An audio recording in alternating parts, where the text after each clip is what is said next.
Some say, "I remember. Make of it what you will." Some wounds announce themselves, bandaged, scarred, spoken of plainly. Others arrive without names, without paperwork, without permission. They settle in the nervous system like unfinished sentences, like alarms that never learned how to turn themselves off. These are the wounds I mean. Those who do not fit the file. They come from everywhere. Veterans of wars that never officially happened. Children who grew up too alert for their age. Scientists, technicians, pilots, and medics who remember doing something but cannot find the words for where or why. Some carry missing time. Some carry skills they never trained for.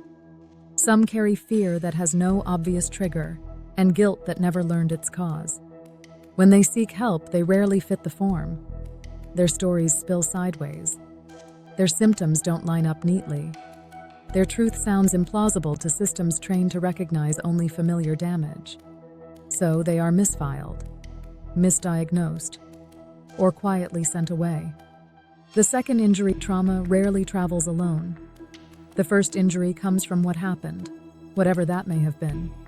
The second comes from disbelief, from being told, that couldn't have happened, or worse, that's not possible.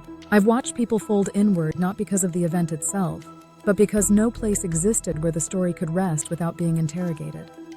A healing center worthy of this work must treat disbelief as a form of harm. Listening without forcing meaning. Care for the unnamed begins with restraint. No pressure to explain. No hunger for revelation. No insistence on coherence.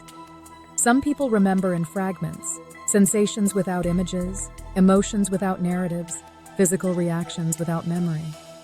Forcing a story too early can do more damage than silence ever could. The task is not to extract memory, but to stabilize the present. Orientation before excavation. Safety before story. When labels become cages, modern care loves labels. They promise clarity. They promise treatment pathways. But for the unnamed, labels often become cages. Diagnosis may describe symptoms without touching origin. Medication may quiet distress without restoring trust in one's own perception. A living healing system holds diagnosis lightly, as a tool, not an identity.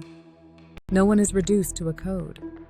The body remembers before the mind. Hidden trauma often bypasses language. It shows up in posture, in breath that never quite settles, in muscles that stay braced long after danger has passed. Care for the unnamed must include the body, not as an object to correct, but as a witness to be believed. Grounding. Gentle movement. Breath that teaches the body it is no longer being hunted. These are not alternative therapies. They are prerequisites for repair.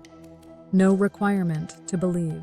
Here is the quiet rule that protects everyone. No one is required to believe the cause of another's trauma in order to care for its effects. Whether an experience was external, internal, symbolic, technological, or something that refuses classification, the suffering is real. Care addresses suffering, not the debate around it. Community without exposure. Survivors of hidden trauma often fear two things equally: isolation and visibility. They want to know they are not alone, but they do not want to be displayed. A healing center must offer community without spectacle. Small groups.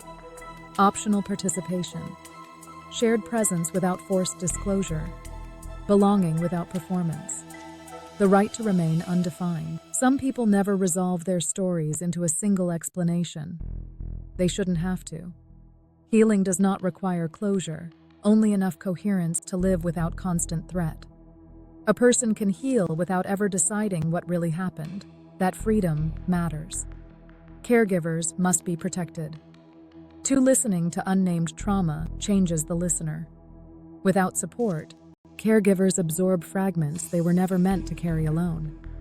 A living system provides debriefing, rotation, and rest.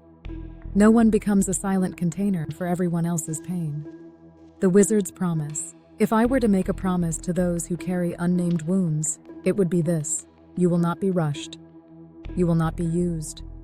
You will not be required to make sense for us before we make space for you.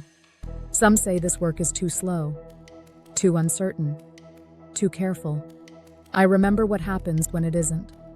People disappear into diagnoses that don't fit, into isolation, into silence. Care for the unnamed is not charity. It is repair of people, of trust, of a world that once touched them without knowing how to hold what it awakened. Chapter 13. Complete. Global Robotics Corporation.